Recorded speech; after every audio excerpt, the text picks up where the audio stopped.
Assalamualaikum warahmatullahi wabarakatuh.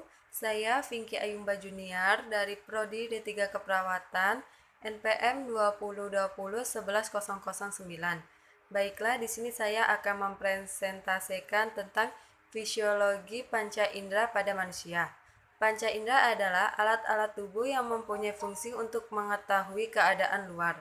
Alat indera manusia sering disebut juga dengan panca indera karena terdiri dari 5 indera, yaitu indera penglihat atau mata, indera pendengar telinga, indera pembau dan pencium hidung, dan indera pengecap lidah, dan indera peraba kulit.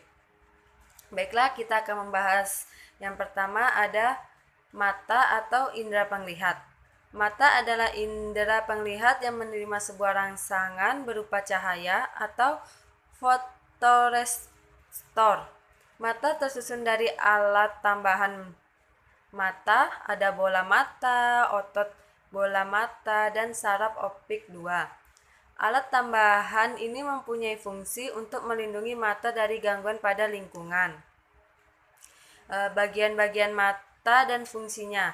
Yang pertama ada korea mata, mempunyai fungsi untuk menerima sebuah rangsangan cahaya dan meneruskan pada bagian mata yang lebih dalam.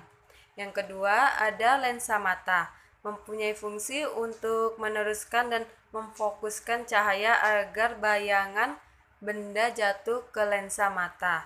Yang ketiga ada iris, mempunyai fungsi untuk mengatur banyak sedikitnya sebuah cahaya yang masuk ke mata. Dan yang keempat ada pupil.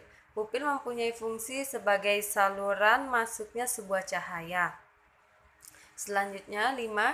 Retina. Retina berfungsi untuk membentuk sebuah bayangan benda yang kemudian dikirim saraf mata ke otak. Yang keenam ada otot mata. Otot mata mempunyai fungsi untuk mengatur suatu gerakan bola mata. Yang ketujuh ada saraf mata, mempunyai fungsi untuk meneruskan sebuah rangsangan cahaya dari retina ke otak.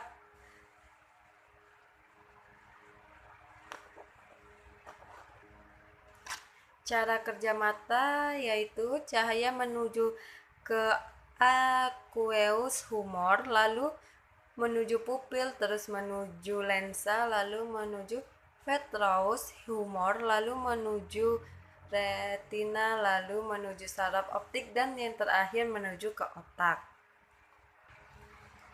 Selanjutnya indera pendengar yaitu telinga. Telinga merupakan alat indera yang berfungsi untuk mendengar suara yang ada di sekitar kita.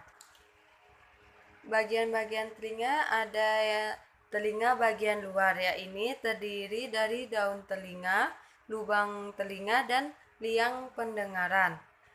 Yang kedua ada telinga bagian tengah, yakni terdiri dari gendang telinga, 3 tulang pendengar atau matril landasan dan sanggurdi, dan saluran eustachius. Yang ketiga ada telinga bagian dalam, yakni terdiri dari alat keseimbangan tubuh, 3 saluran setengah lingkaran, tingkap jorong, tingkap bundar, dan rumah siput atau koklea. Selanjutnya, fungsi bagian indera pendengar. Yang pertama ada daun telinga, lubang telinga, dan liang pendengar mempunyai fungsi untuk menangkap dan mengumpulkan suatu gelombang bunyi. Yang kedua ada gendang telinga, ini mempunyai fungsi untuk menerima sebuah rangsangan bunyi dan meneruskan ke bagian yang lebih dalam. 3 tulang pendengar atau tulang martil, landasan, dan sanggurdi mempunyai fungsi untuk memperkuat sebuah getaran dan meneruskannya ke koklea atau rumah siput. Yang keempat ada tingkap jorong, tingkap bundar, 3 saluran setengah lingkaran, dan koklea atau rumah siput mempunyai fungsi untuk mengubah impuls dan diteruskan ke otak. Pada 3 saluran setengah lingkaran juga mempunyai fungsi untuk menjaga keseimbangan tubuh. Yang kelima, saluran eustachius fungsinya untuk menghubungkan suatu rongga mulut dengan telinga bagian luar.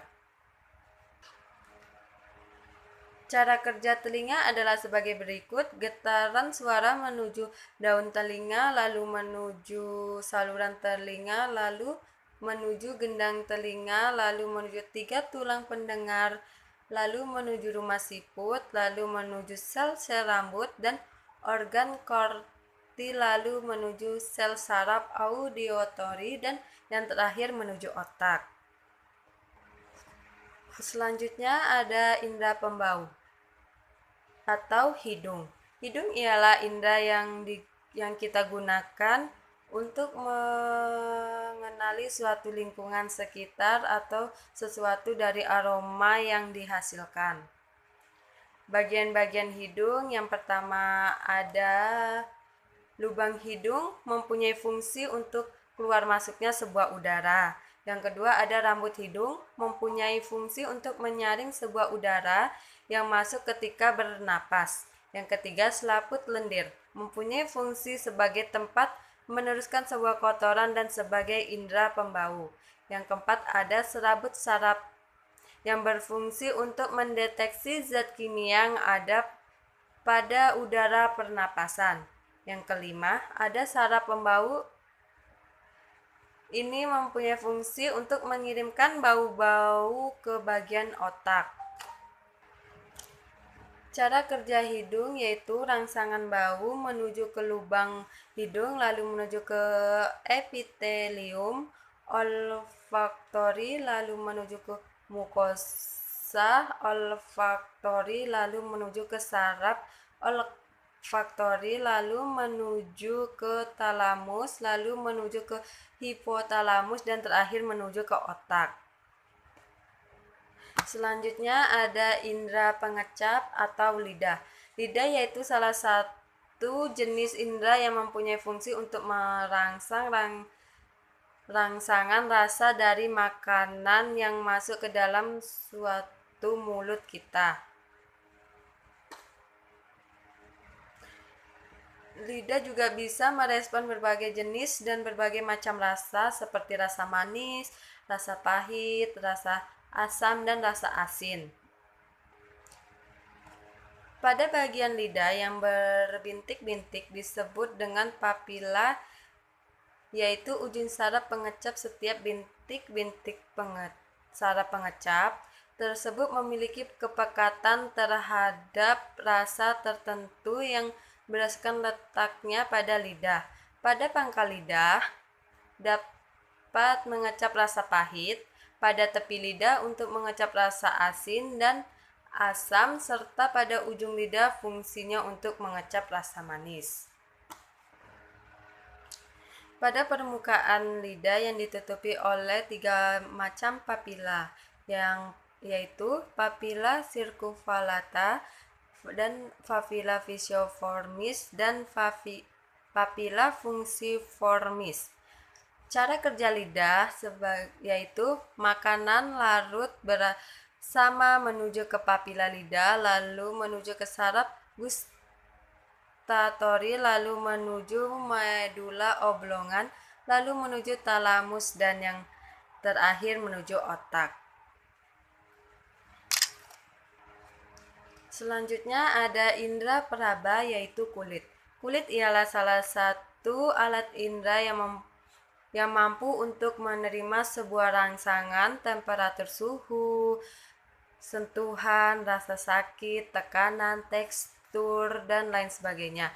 Pada kulit terdapat sebuah respon yang peka terhadap sebuah rangsangan fisik seperti sentuhan, tekanan, panas, dingin, dan nyeri. Kulit juga mempunyai fungsi sebagai alat pelindung bagian dalam, misalnya pada otot dan tulang. Bagian kulit yang pertama ada kulit ari yang mempunyai fungsi untuk mencegah masuknya sebuah bibit penyakit dan untuk mencegah penguapan air dari dalam tubuh. Yang kedua, ada kelenjar keringat mempunyai fungsi untuk menghasilkan suatu keringat. Dan yang ketiga, lapisan lemak mempunyai fungsi untuk menghangatkan suatu tubuh. Yang keempat, otot penggerak rambut mempunyai fungsi untuk mengatur sebuah gerakan rambut.